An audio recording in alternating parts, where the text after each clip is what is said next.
여러분, 옷장은 자꾸 차는데 이상하게 한 벌도 못 버리시죠? 새 옷 사는 건 1분이면 충분한데 안 입는 옷 한 벌 빼내는 데는 몇 년이 걸립니다. 사는 마음과 버리는 마음은 왜 이렇게 속도가 다를까요? 정리하고 싶다는 마음은 있는데 손만 뻗으면 이상하게 멈추는 경험. 이걸 게으른 탓이나 미련한 성격 탓으로 돌려오셨다면 오늘은 그 자책을 잠시 내려놓으셔도 됩니다. 옷장이 잘 비워지지 않는 건 여러분이 부족해서가 아니라 사는 쪽과 버리는 쪽이 원래 다른 회로로 움직이기 때문이거든요. 오늘 여러분은 그 옷 한 벌이 왜 그렇게 손끝에서 멈추는지, 그리고 어떤 순간이 이제 보내도 괜찮다는 신호인지를 함께 들여다보게 되실 겁니다. 한번 생각해 보시면 이상합니다. 마음에 드는 옷 한 벌을 사는데 걸리는 시간은 기껏해야 1분 남짓이에요. 매장에 들어가서 걸려있는 옷을 한번 대어보고 카드를 꺼내면 끝나니까요. 그런데 그 옷이 옷장에 들어간 뒤로 안 입는 채로 몇 해를 버티고 있는 경우가 여러분에게도 분명히 있으실 겁니다. 사는 쪽은 이렇게 가벼운데 빼내는 쪽은 왜 이렇게 무거울까요? 그건 여러분이 우유부단해서가 아니에요. 사는 순간과 버리는 순간이 사실은 우리 마음 안에서 서로 다른 회로를 타고 움직이기 때문입니다. 새 옷을 고를 때의 회로는 기대와 설렘 쪽으로 열려 있어요. 오늘 이걸 걸치면 나는 조금 더 근사해질 거라는 아주 작은 기대가 손끝을 가볍게 만드는 거죠. 그런데 안 입는 옷을 꺼내서 한쪽으로 치울 때 그 회로는 전혀 다른 방향으로 열립니다. 이쪽은 무언가를 잃는다고 느끼는 회로예요. 그리고 사람 마음은 얻는 기쁨보다 잃는 아픔을 훨씬 더 크게 느끼도록 설계되어 있습니다. 한 심리학 실험에서는 잃을 때의 아픔이 같은 크기의 기쁨보다 약 2배 더 무겁게 체감된다는 결과가 나왔어요. 그러니까 옷 한 벌을 덜어내는 일이 숫자로는 아무것도 아닌 것 같아도 여러분 마음 안에서는 2배짜리 무게로 얹히고 있는 겁니다. 한번 떠올려 보시면 금방 아실 거예요.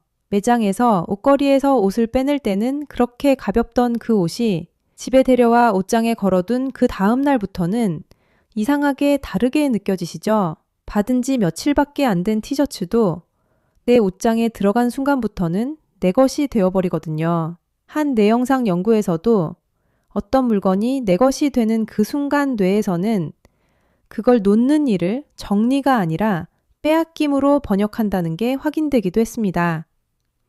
그러니까 옷을 못 버리는 게 게으름의 문제가 아니라 마음이 원래 그렇게 작동하는 거예요. 그런데 여기서 이상한 점이 하나 남습니다. 사는 쪽이 가볍다면 버리는 쪽은 왜 유독 이 옷만은 좀처럼 손이 떨어지지 않는 걸까요? 그 답은 옷장에 걸린 그 한 벌 속에 사실은 여러분 혼자가 아니라 세 사람이 함께 걸려 있기 때문입니다. 버리기 어려운 옷을 한 벌 꺼내서 가만히 들여다보시면 금방 알게 되실 겁니다. 문제는 그 옷 자체가 아니라는 걸요. 옷장 앞에 서 있는 건 여러분 한 사람인데 이상하게 옷걸이에 걸려 여러분 손을 붙잡는 사람은 3명이에요.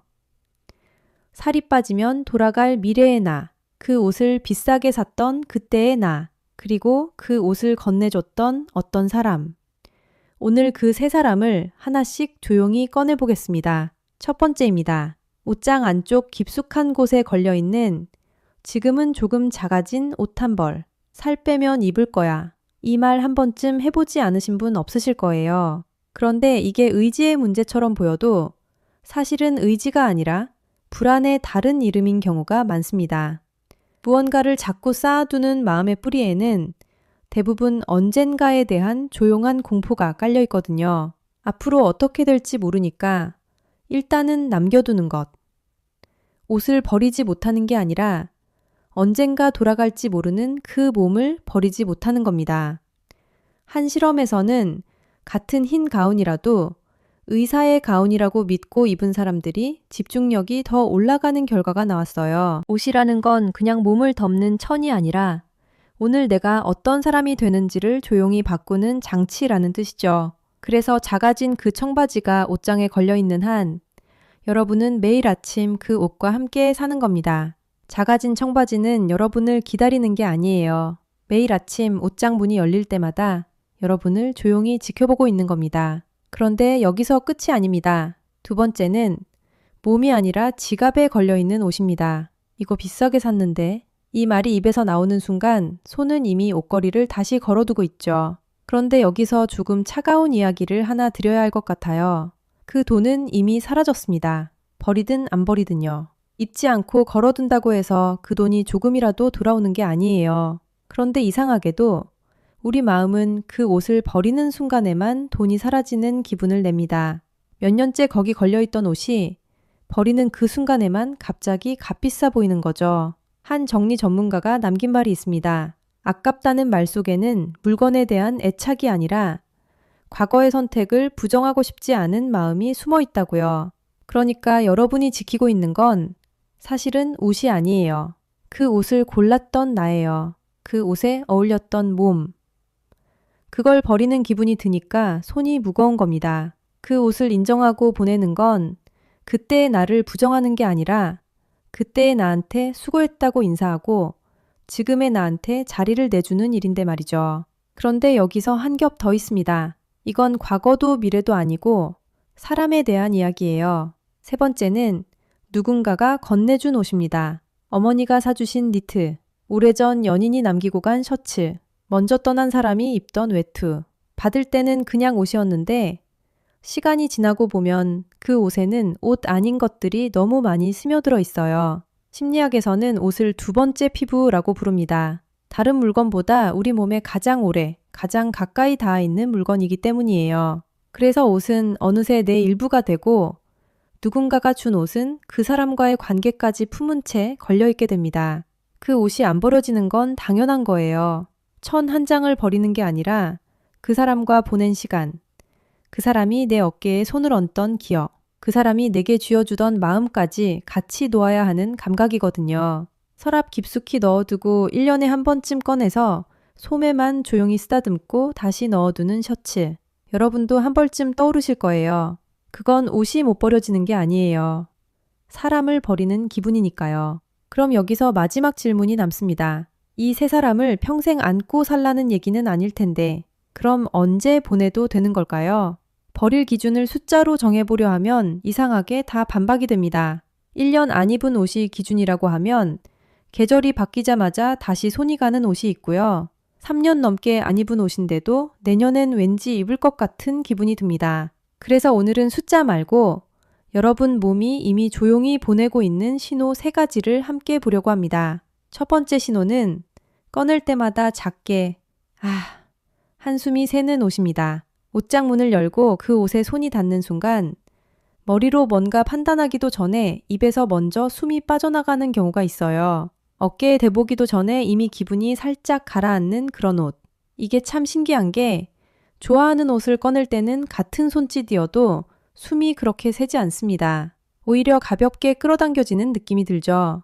그런데 유독 어떤 한 벌 앞에서는 손이 멈추기 전에 숨이 먼저 멈칫합니다. 몸은 거짓말을 못합니다. 입에서 소리가 먼저 나오는 그 순간 마음은 이미 답을 알고 있는 거예요. 머리가 아직 따라가지 못하고 있을 뿐이지 몸 안에서는 이미 결정이 끝나 있는 겁니다. 그러니까 오늘 옷장을 열었을 때 여러분 입에서 조용히 한숨이 새는 그 한 벌을 그냥 지나치지 않으셨으면 해요. 그게 몸이 주는 첫 번째 신호입니다. 두 번째 신호는 거울 앞에서 3초 이상 망설이게 되는 옷입니다. 좋아하는 옷은 이상할 정도로 단순해요. 몸에 대자마자 거울 속 내가 먼저 살짝 반가워합니다. 어깨에 툭 올려본 순간 이거지 하는 느낌이 3초 안에 옵니다.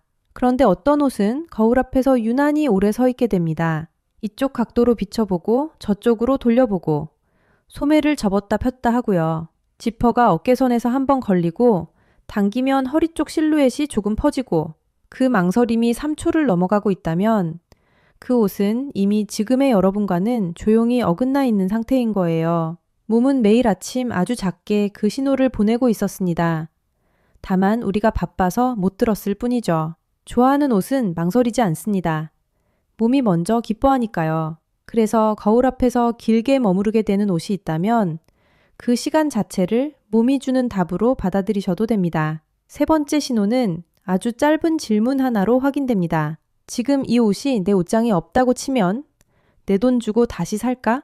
이 질문을 그 옷을 손에 쥔 채로 조용히 던져보세요. 그러면 신기한 일이 일어납니다. 버릴까 말까는 그렇게 어려운 질문이었는데 다시 살까는 답이 너무 쉽게 나옵니다. 대부분의 옷에서 아니라는 답이 먼저 올라와요. 지금 그 옷이 아까운 건 그 옷 자체가 좋아서가 아니라 이미 내 옷장에 들어와 있기 때문이었다는 게 그 순간에 보입니다. 있어서 아까운 옷과 있어서 좋은 옷은 다른 옷이에요. 다시 살 마음이 들지 않는 옷은 사실 오늘의 여러분이 더는 고르지 않을 옷인 겁니다. 그래서 그 옷을 보내는 건 어려운 결정이 아니에요. 그렇게 하나둘 신호를 따라가다 보면 여러분이 하고 있는 게 더 이상 버리기가 아니라는 걸 알게 됩니다. 그런데 여기서 질문 하나만 슬쩍 바꿔보겠습니다. 옷장 앞에 서서 여러분은 보통 이렇게 물으셨을 거예요.